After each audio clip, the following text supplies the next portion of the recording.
Hello, and welcome to another Leadership Nugget.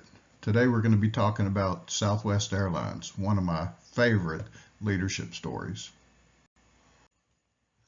Herb Kelleher, a Texas attorney and a friend of his, sketched out an idea on a napkin for a low-cost airline that would just fly point to point from several places in Texas. They fought a 4-year legal battle against the airline industry just to get the opportunity to try it. And they turned it into a $1 billion success story that was all about this people first philosophy, simplicity, and having a playful but disciplined culture. Becky and I have flown Southwest for years. I even have a Southwest credit card to accumulate some miles for our flights. Uh, and we have always noticed, with very few exceptions, that the people there are genuinely happy, and especially once you're on the plane. The crew seems to be very congenial, but they also seem to be having fun. Herb believed that happy employees make happy customers, which then bring the profits. And if you've viewed some of the other videos that we talked about in healthcare how if you want to have good customer and patient satisfaction, you have to have employees and team members who feel good about themselves. In other words, you have to keep the people happy, people first. I've always liked Ben Zander's philosophy on uh, you can't take yourself too seriously. And at Southwest, they have become famous with all kinds of retweeted quotes from airline attendants about how much fun it was to listen to them do different variations on their airline announcements. One particular one where the announcer goes through all of the different expensive bags that you could think of to purchase and then says, and every single one of them fits under the seat. And oh, by the way, if you could afford any of those, you wouldn't be flying this airline anyway. So, customer service was initially about low cost, of course, but, you had free bags and you could log in, check in, and end up picking your own seat. It was all about low fares and lots of fun. That became the brand. And Herb actually lived that. We'll talk about that in just a minute.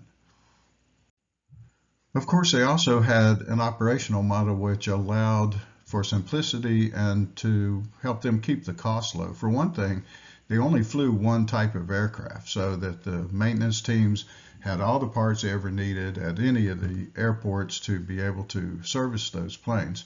But also they flew point to point, which was a little bit different. They didn't try to have a big hub in Atlanta or someplace else.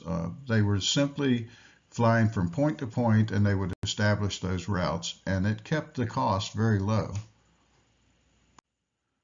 While their culture was one of having fun and putting people first, there was an awful lot of operational discipline that was built into the system. And I think one of the hallmarks for them was that they empowered their frontline staff to actually step in, solve problems, and become part of the solution.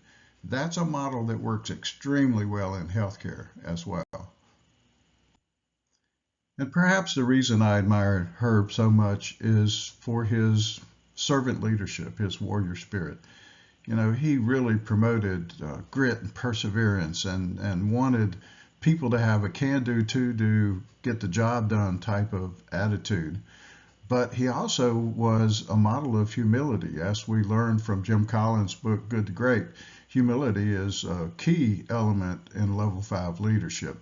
And I found it fascinating that he would go all over the place and was even known to help put bags on the airplanes just to be able to talk to the frontline staff.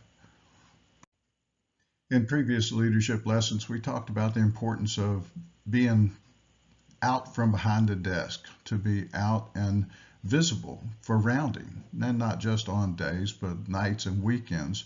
Herb was famous for his visibility and his approachability, and he demonstrated that everywhere, but made sure that he listened equally to frontline staff and to his senior executive team.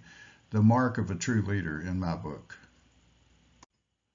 So, if we want to be successful like Herb, we will create a people-first environment that engages our employees and helps them to be involved in the processes. We'll make it a fun environment. We'll shoot for operational efficiency and effectiveness. We will be approachable in the workplace, and we'll practice servant leadership. Sounds pretty simple, right? Maybe. As always, if you enjoyed this or if you get something out of it, you want more, you can go out and find us at the School of Global Health Management and Informatics here at UCF. Fly straight.